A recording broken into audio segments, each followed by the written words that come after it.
नमस्कार, तुम्हा सगळ्यांचं सर्स इंग्लिश अकॅडमीच्या यूट्यूब चॅनलवर स्वागत. पहा, ह्या सेशनमध्ये मी तुम्हाला काही शब्द सांगणार आहे. ते शब्द तुम्ही आहे तसेच पाठ करा आणि त्यांना वापरा. लक्षात, कारण की त्यांचा वापर तसाच केला जातो. बघा, आणि ह्याच्यामध्ये काही कन्सेप्ट नाहीये, तुम्हाला हे तसंच वापरायचंय. बघा, पहिला जो शब्द आहे तुमचा ऍट. बघा, लक्षात घ्या, ऍट तुम्हाला कशासाठी वापरायचंय. बघा, ऍट तुम्ही दोन गोष्टींसाठी वापरू शकता. एक, ज्यावेळेस तुम्हाला स्थान आणि वेळ ज्यावेळेस दर्शवायची असते त्यावेळेस तुम्हाला काय वापरायचे, ऍट. त्यासाठी तुम्हाला तुमचे काळ व्यवस्थित असणं गरजेचे आहे. बघा, काळांसाठी तुम्हाला माझा एक चॅनल आहे, अतुल सर इंग्लिश क्लास. त्याच्यावर जा, तुमचे काळ क्लिअर करून घ्या. बघा, काळ क्लिअर असतील तर हे तुमच्या लक्षात येऊन जाईल. ज्यांचे काळ क्लिअर आहे त्यांना काही प्रॉब्लेम नाही, तुम्ही आहे तसंच पाठ करा आणि वापरा. ऍटचे दोन अर्थ होतात. पहिला अर्थ आहे त्याचा स्थान आणि दुसरा अर्थ आहे वेळ. बघा बघा त्याचं तुम्हाला उदाहरण देतो. पहिलं स्थान. बघा, I am at the station. म्हणजे मी स्टेशनवर नाही, मी स्टेशनच्या येथे आहे. लक्षात. नंतरच बघा उदाहरण अजून एक, the class starts at 9 o'clock किंवा 9 AM म्हणा किंवा 9 PM म्हणा किंवा 8 AM म्हणा. लक्षात.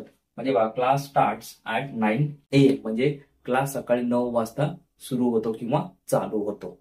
काय, वेळ आणि स्थान दर्शवण्यासाठी तुम्हाला काय वापरायचंय, ऍट. हे लक्षात ठेवा, पाठच करा. काय, पाठच करा. त्याच्यानंतरच आहे काय, खूप सोपे आहे, की तोंड पाठच करा. त्याच्यानंतरच आहे तुमचं बिफोर. काय, बिफोर. बिफोरचे पण दोन अर्थ होतात. एक बिफोर म्हणजे काय, पूर्वी, आणि दुसरं बिफोर म्हणजे काय, समोर. काय, पूर्वी आणि समोर. बघा, लग्नापूर्वी तो श्रीमंत होता. इथं मी तुम्हाला काय अर्थाने सांगितले, पूर्वी. म्हणजे before. Before marriage he was rich. म्हणजे लग्नापूर्वी काय, तो श्रीमंत होता. आता बिफोर म्हणजे समोर. म्हणजे he stood before that shop. म्हणजे तो त्या दुकानासमोर उभा राहिला. बघा, हे तुम्हाला वापरता आलं पाहिजे. त्यासाठी तुमचे काळ हे क्लिअर असले पाहिजे. लक्षात. He stood before that shop. लक्षात. इथं बिफोरचे दोन अर्थ आहेत, एक म्हणजे पूर्वी आणि दुसरं म्हणजे समोर. लक्षात ठेवा. हे तुमच्या वाचनातनं जसं तुम्ही बोलायला जाणार, जसं तुम्ही बोलणार, हे कन्सेप्ट तुमचे क्लिअर होऊन जाणार. याच्यामध्ये असं काही अवघड नाहीये. त्याच्यानंतर बघा टिल. आता टिल म्हणजे काय, पर्यंत. काय, टिलचा काय अर्थ, पर्यंत. ह्याला तुम्ही अजून एक शब्द वापरू शकता, अनटिल. बघा, पण इथे मी तुम्हाला टिलचं उदाहरण देईन. I will wait. I will wait for you till 4:30 किंवा अंटिल 4:30. म्हणजे मी काय, 4:30 वाजेपर्यंत तुझी वाट पाहीन किंवा पाहणार. बघा, तुमचा काळ इथं संपला. ओके, आय विल वेट, काळ इथं संपला. इथनं पुढे तुम्हाला यांचा वापर. आता तुम्ही हे टिल इथे घेऊ शकता. I will wait till 4:30 for you. म्हणजे मी तुझी 4:30 वाजेपर्यंत वाट पाहीन किंवा अंटिल असे म्हणू शकता तुम्ही. त्याच्यानंतर बघा, ह्यानंतरचं आहे चौथं बघा काय आहे तुमचं, फॉर. आता फॉरचे तुम्ही अर्थ काय पाहिलेले, तीन अर्थ पाहिले. च्या करिता, च्यासाठी. पण तिन्हींचा अर्थ सांगतो मी तुम्हाला. फॉर, च्यासाठी. म्हणजे बघा, I am doing this for you.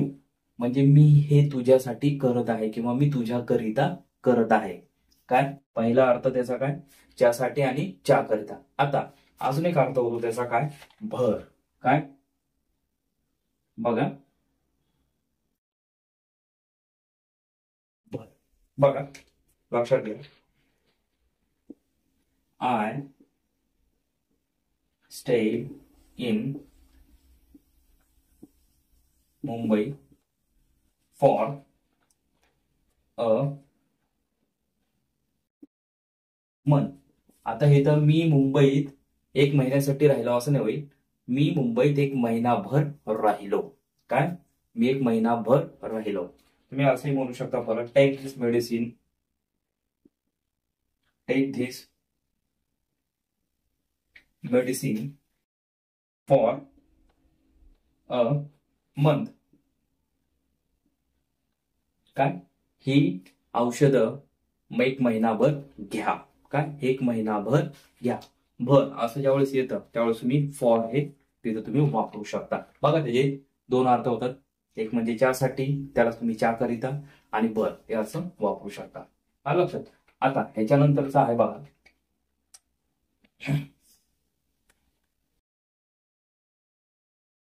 त्यानंतरचा आहे तुमचा इन. काय, इन. आता इनचा ऑलरेडी अर्थ तुम्हाला माहिती आहे की काय, मध्ये. काय मध्ये. जर एखादी गोष्ट ऑलरेडी पहिल्यापासूनच आतमध्ये असेल त्यावेळेस तुम्हाला काय वापरायचंय, इन. तुम्ही असं म्हणू शकता आहे की नाही, I am in the class, म्हणजे मी वर्गात आहे. बरोबर. आता त्याचा दुसरा एक अर्थ होतो की ज्यावेळेस तुम्हाला साल म्हणजे वर्ष म्हणजे इयर दर्शवायचे त्याच्या आधी तुम्हाला काय वापरायचंय, इन. बघा, I had gone to Mumbai in 1998. हे असं दर्शवायचं असेल त्याच्या आधी तुम्हाला काय वापरायचं, इन. म्हणजे मी 1998 मध्ये मुंबईला गेलो होतो. आलं लक्षात. वर्ष दाखवायचं असेल त्यावेळेस काय वापरायचं, इन. आणि त्याचा अर्थ अजून एक होतो काय, मध्ये. दोन्ही सांगितले. त्यानंतरच पहा, ऑन.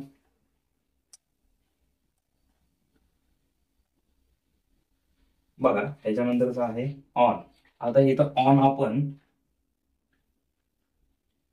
तारखेसाठी वापरलेलं आहे. ऑनचा तसा अर्थ बघितला गेला तर वर आहे, म्हणजे this book is on the table, म्हणजे हे पुस्तक कुठं आहे, टेबलवर आहे.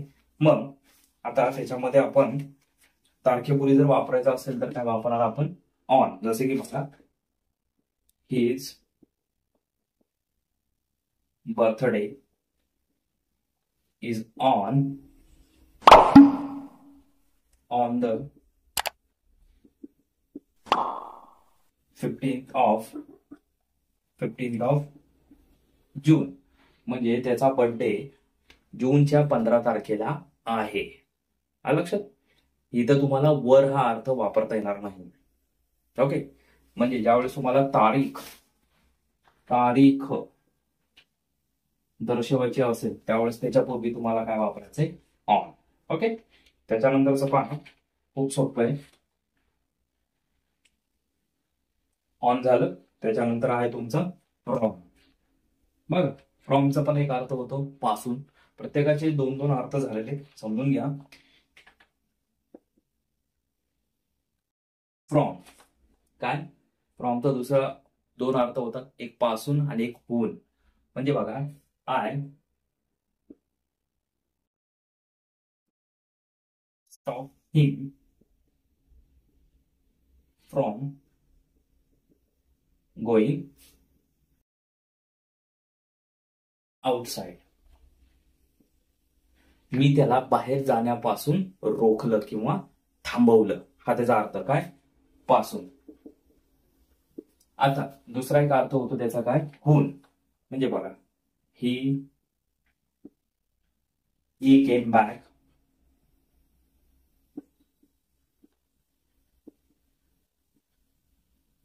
फ्रॉम मुंबई yesterday, म्हणजे काल तो मुंबईहून परत आला. म्हणजे इथं काय आलं, होऊन. इथं काय पास, लक्षात घ्या हे बारकावे आहे.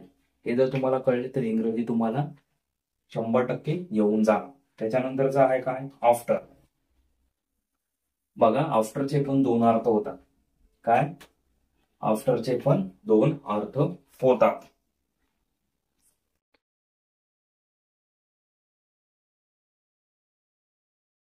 आफ्टरचे पण दोन अर्थ होतात. पहिला अर्थ आहे त्याचा काय नंतर, आणि दुसरा अर्थ आहे च्या मागावर. बघा सांगतो तुम्हाला. बघा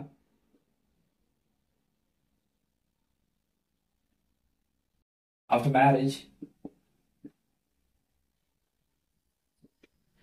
ही बिकेम रिच, म्हणजे लग्नानंतर तो श्रीमंत झाला किंवा श्रीमंत बनला.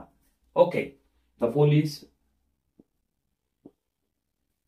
पोलीस इज आफ्टर मी, म्हणजे पोलीस माझ्या मागावर आहेत. आपण म्हणतो ना की पोलीस माझ्या मागावर आहेत. अशा वेळेस तुम्हाला काय वापरायचंय आफ्टर. आलं लक्षात. त्याच्यानंतरचं आहे तुमचं काय ड्युरिंग.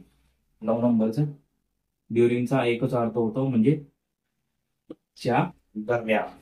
बघा वाक्यरचना. They lived abroad